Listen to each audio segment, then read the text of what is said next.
What's up, guys? Welcome to another MADFLIX movie reviews. And in this review, we're going to be talking about, as you can see in the screen right behind me, Teenage Mutant Ninja Turtles, the 1987 TV animated series, which ran from 1987 to 1996. And I remember the first time that I was watching this, I was just blown away by the intro, just hearing the intro. You know, it just had that catchy tune, and every kid I knew fell in love with the Teenage Mutant Ninja Turtles. And it's crazy because every kid on the bus was talking about what's going to happen with the Technodrome, what's going to happen in the next episode, what's going to happen with the Turtles themselves, who's your favorite Ninja Turtle. Personally, my favorite Ninja Turtle is Donatello because he's the brainiac and he's always inventing stuff. And I kind of got that from my uncle, due to my uncle just fixing CRT TVs. That was before these LCD TVs were even invented.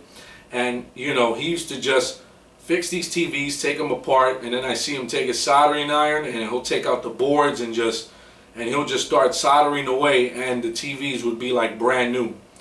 And he knew so much about transistors, resistors, and even electricity. Never went to school for that, but that was incredible. So I kind of picked that up from him, and so I got, you know, I kind of myself got used to getting the soldering iron and soldering things and fixing it myself. So I can relate to Donatello, and that's the reason why he's my favorite turtle, because he's the brainiac and the genius. But personally, I prefer all the turtles together, like when they're fighting. I know they did episodes where they were kind of like separated, and you know, it was still cool. And you know, the show was amazing because you had great voice actors also. Don't forget, you had Renee Jacob as April O'Neil. You had Cam Clark as Leonardo, James Avery as Shredder, and then you had Pat Friley as Krang, and then you had Peter Renaday as Master Splinter. And a lot of people may not know this, but in 1999 a PC game was released by the name of Revenant, and Peter Renaday, the voice actor of Master Splinter, he did a voice for a character named Tendrick, and you can check that out right here. You are in Misthaven, on the island of Aquilon. Aquilon? Try not to think.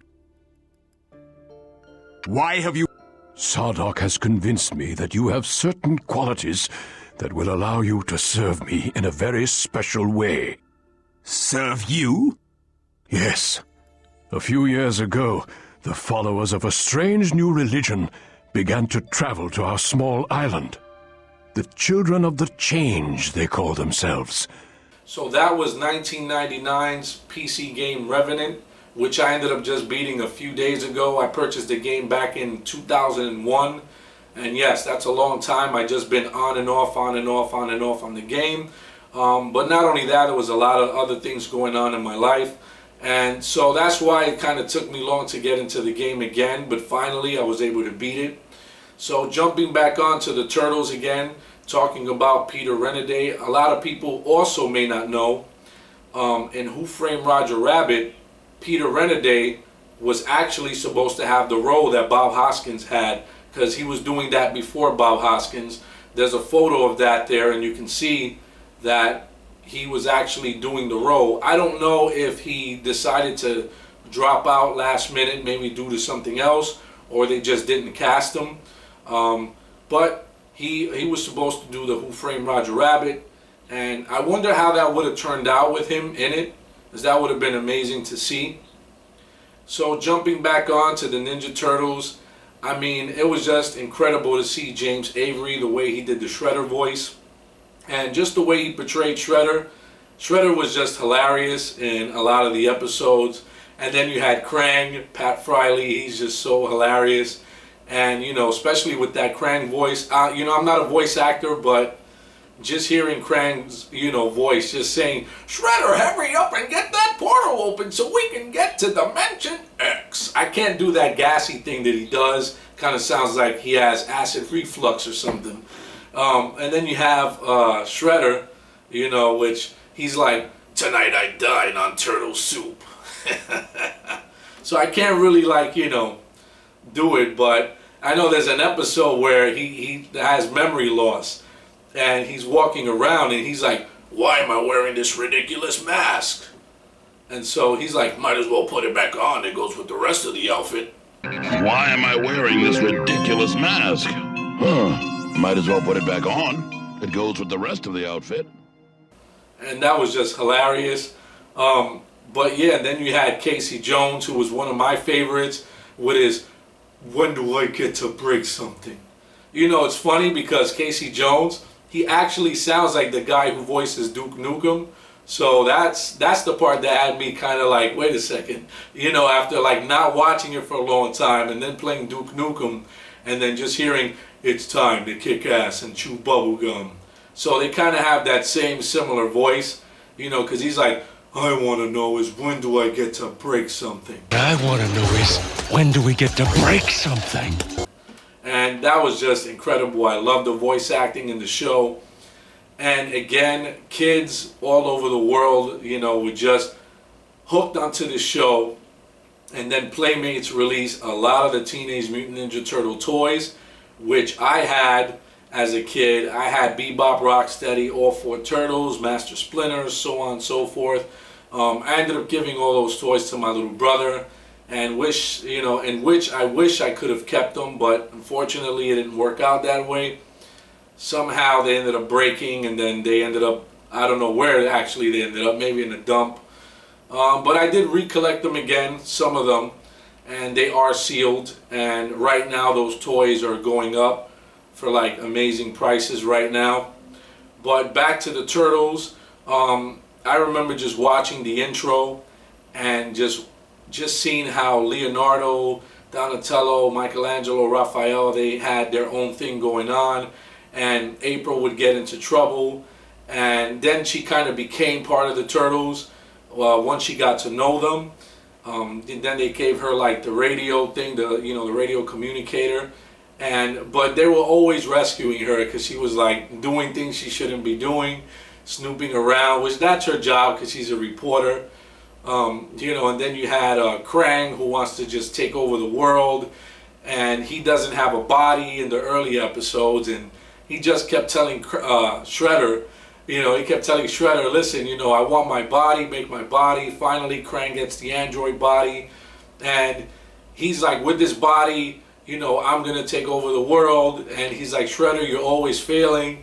And come to find out, they both are always failing because the Turtles are always there to stop them. And they really had a lot of good episodes. And then when they hit certain seasons, I believe it's season 4. Season 4, the intro kind of changed, and I was kind of like, okay, cool, that's awesome that they changed the intro after watching the same beginning intro from the beginning when it first aired to several seasons into it. Now it's like kind of refreshing to see a different intro. When it hit season 8, at that point, when it hit season 8, I wasn't really like watching it like that, because when I first saw the intro, and then they show kind of clips of the movie, I didn't know that was still part of the 1987 Ninja Turtles, and that they were going towards a more adult audience, darker direction area. To me, I took it as like, when I first saw the intro, I'm like, what the hell is this? Are they, like, who's making this? Like, this is not even the same Turtles. So I thought this was kind of some spin-off or something, and I didn't even know that was still the same Ninja Turtles. And that one became known as what they called the Red Sky Turtles, because the sky in that one was always red, but it was going in a darker direction. And little by little, the show started to change towards the end, which they had mutation problems, and they were trying to find a way to be stabilized, and they would just constantly keep mutating and changing into like these ugly looking giant turtles. And after that, like I said, I didn't really catch up to it till later on when it was released on DVD. When season 8 came out, I was like, cool, I got all of the seasons from the beginning of the DVDs when it started, and I was just like, okay, cool, I can't wait for season 9. Finally, they released season 9. Then I was waiting for the last season, which is season 10, and I kept on waiting, and I was like, geez, I hope they do release this. Because this is a great, thing to have, especially if you grew up watching the Teenage Mutant Ninja Turtles. Then finally they released the season 10. Then I had the whole complete series. Then they did the Turtle Van Collector's Edition, which has all the discs inside of the Ninja Turtle van. That was a great idea, and personally I thought it was nice, but some of the discs that I have kind of got messed up. They could have had them in some kind of paper sleeve, you know, before putting them like that into the van. But again, it's a classic, awesome collector's edition to have. Then they released the entire series again in one of those giant DVD cases that has like the discs. Basically, you know, you change it, you know, and it's kind of like a fold out thing that has 2 discs on each side. That's one that I didn't get, but I will get later on down the line, because regardless, you got to support the companies, because these companies put out a lot of the classic cartoons that we know and grown and love. And again, Ninja Turtles is just one of those cartoons that, you know, you grow up to love. And a lot of my favorite episodes were like, especially when Bebop and Rocksteady, when they were first punks, and then they get mutated into the Warthog and then the Rhino, and then you had like Bebop with that, you know, with that pig thing that he had going on, like, yeah, we're gonna kill the turtles, or whatever it was he was saying. And you know, so you know, you had him, then you had Rocksteady, and you know, they were like really dumb, and it was like Shredder was like really on their behind, because they were always messing up. And it even got to one point where they messed up so bad that Shredder was upset with them. Again, you know, my favorite episode is with Usagi Yojimbo, which is the rabbit, and he comes out from another portal, another dimension that Donatello has, and all of a sudden it's like now he's there and they're trying to figure out how can they send him back home. And another one of my favorite episodes is with Slash, you know, when he goes berserk and he smashes like the Freedom Bell, and you have that going on. And then another one of my favorite episodes is one of the foot soldiers. They end up making one of the foot soldiers becoming so intelligent that he ends up vanquishing Shredder and Krang into Dimension X, and they're just like in space floating away, and now this intelligent foot soldier is trying to take over the world. And you know, just the way he was leading his entire Foot Clan himself of robots to take over the world. Then there's another episode that really is one of my favorites, is Donatello creates a duplicate machine, because everybody's bothering him. Everybody's like, hey Donatello, can you fix this? Can you fix that? Can you fix this? So he's like, you know, I can't get my work done because everybody wants something fixed. So he gets so frustrated to the point that he decides to tell Master Splinter that he wants to clone himself. And Master Splinter was like, well, be very careful with what you wish for, or whatever it is, you know, because it may end up causing trouble. So Donatello clones himself, and this evil clone of his, at first the clone is okay, but then he tells his clone, listen, you know, you're going to be doing a lot of work now. You're going to be fixing things, you're going to be doing things, and since you're my clone, you have to do what I say. And then the clone kind of just turns on him, and now he wants to take over the world. This is one of those episodes. Time to get to work. Exactly what sort of work did you have in mind? You know, change a few light bulbs, tighten some dripping faucets. Excuse me, I am a scientist, not a handyman. Oh great, a clone with an attitude. Now look, you're my clone. You take orders from me. And again, these episodes were amazing for the time. It's incredible to see how long this show lasted. And due to the fact when it hit season 8, 9, and 10, by that time, like I said, I really didn't get a chance to catch up to a lot of the episodes. I thought it was a different spin-off. So I kind of ended when it was like season 7, right around there. But then finally, when it got released on DVD, I was able to kind of catch up to it all over again. And again, the Red Sky Turtle ones are really good. It's like a darker kind of tone, meant more for mature audiences. And I could see where they were going with it. But again, the mutations of them going in and out of it kind of just takes you out of the immersion of it in a sense. But again, overall the episodes weren't bad. And then you had, I guess his name was General Treg or something like that.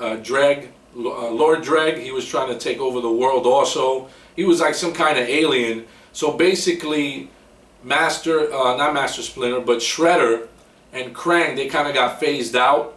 And it just became about Lord Dreg taking over the world.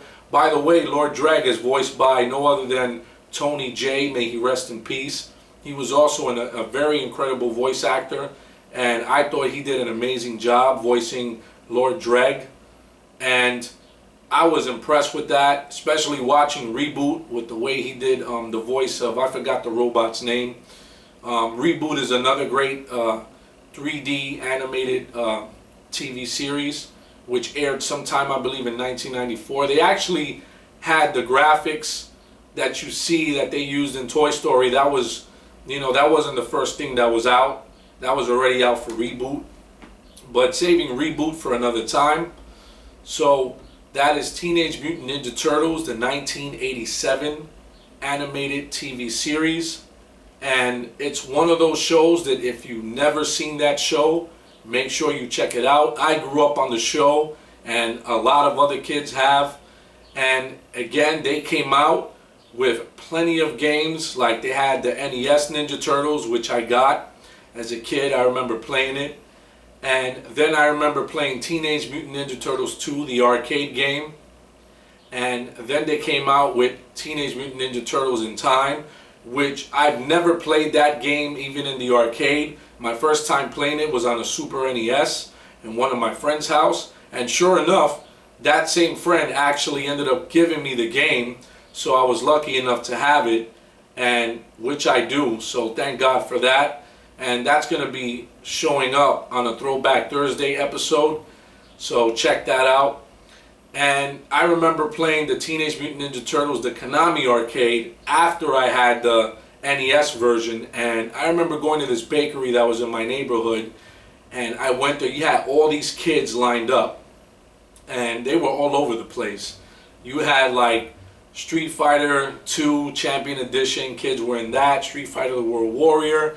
And then they had the Teenage Mutant Ninja Turtles by Konami. I was blown away by the graphics, because when I saw that and then I played it for my very first time, I was so in shock to see how well the animation was and how the game was so very well designed. I was blown away by that and just amazed. And then when I got back home to play Teenage Mutant Ninja Turtles 2, the arcade game, it's like, you saw the graphics from the official arcade, then you go home to play that, and it's like, what the hell is this?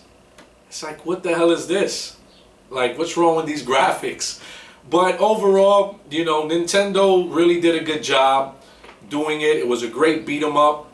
And even though, you can't have 4 players at the same time, due to a lot of memory issues, because again, the NES wasn't too huge with the memory. I didn't get a chance to play Teenage Mutant Ninja Turtles Manhattan Project until much later.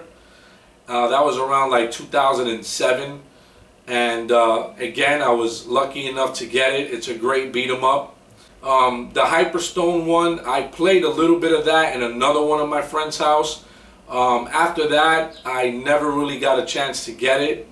But hopefully I can try to find it somewhere on eBay. Right now, Teenage Mutant Ninja Turtles, the Hyperstone, is so expensive that it's kind of ridiculous. But I will try to get my hands on that game because, again, I played a little bit of it, never really finished it. I'm really happy and glad that I own the DVD versions of the complete series and also the individual ones. I need to get the other complete series that's in that DVD case. It's pretty much the same as the van, but still I want to support the company that released it. Why? Because it's good to support a company that's really putting products out there that we care about, things that we grew up with. So that is it for the Teenage Mutant Ninja Turtles review on MADFLIX Movie Reviews. I hope you guys enjoyed this content. And don't forget to subscribe if you haven't. Like, share.